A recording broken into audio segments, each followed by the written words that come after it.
अरे अरे काला भंवरवा कालीनी तोरी जतिया कालीन तोरी जतिया भंवरा आजू मोरे पड़ला बियावा नेवत पहुँचावा नेवत पहुँचावा नेवतेऊ अरिगन परिगन सासू के नैहर भंवरा एक नाही नेवतेऊ बीरन भैया की जिए से मई रूठेऊ जैसे मई रूठेऊ आई गए अरगन परगन अरगन परगन अब आई गए सासू के नैहर सासू के नैहर एक नाही आए बीरन भैया की जैसे मई रूठेऊ जैसे मई रूठेऊ सासू मिलाई आपन पुतवा ननद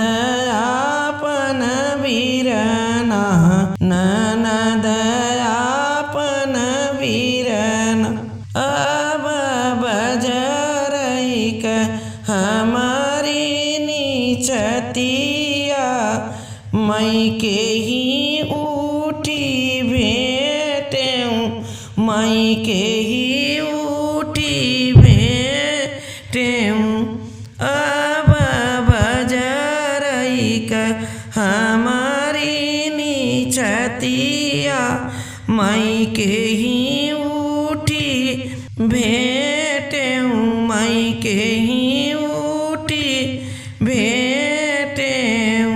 अरे अरे सासू ननदिया करहिया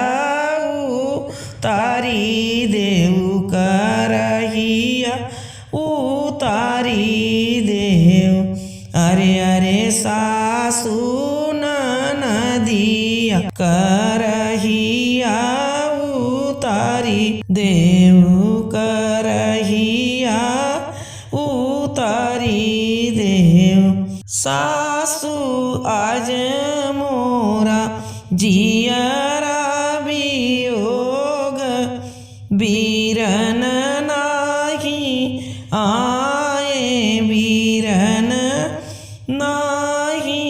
आए अरे अरे काला भंवरवा कालीन तोरी जतिया कालीन तोरी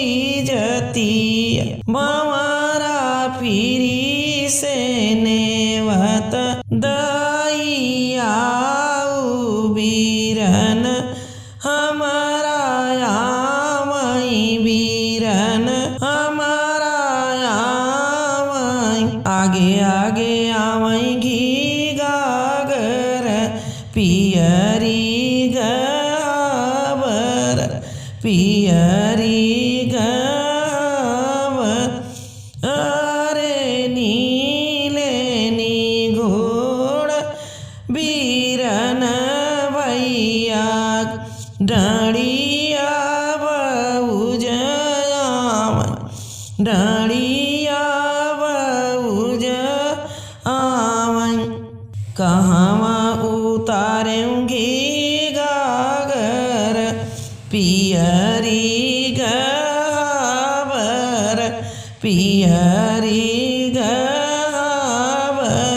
सासू कहवा मिलेऊ बीरन भैया त कहवा बाबूजी रानी कहवा